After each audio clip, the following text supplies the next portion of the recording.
شایان کوچولو، مامان چی میگی؟ ها؟ مامان شایان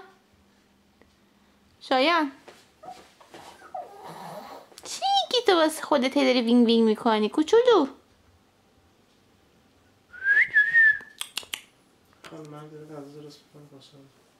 ای خیکی خانم داره غذا درست کنه، خوشت اومده؟ چی درست میکنه خانم مامان؟ سه خوشمزه؟ تو که نمیتونی توت فرنگی بخوری هنوز مامان.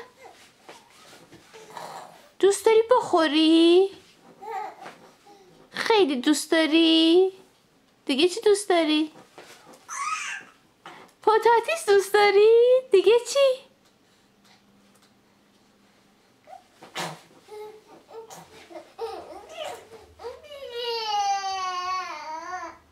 جون شیر دوست داری دیگه. خب دیگه چی دوست داری مامی؟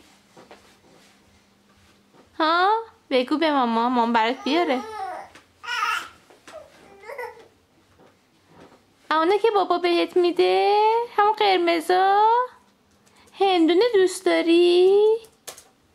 آقا ببسه که هندونه نمیخورم ماما.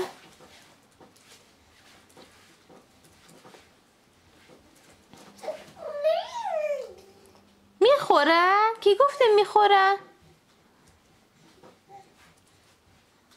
ها؟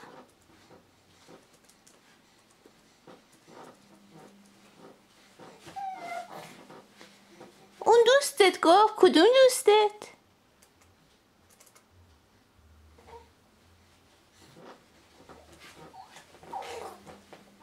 همون دوستت تو ببسه؟ قربونت برم دروغگوی کوچولو. تو دوست نداری که؟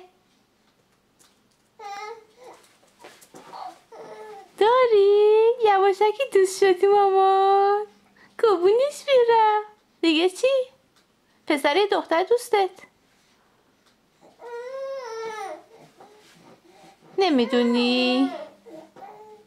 معلوم نبود قیافش. سوئدی بود. قربونت برم. خداحافظ ماما.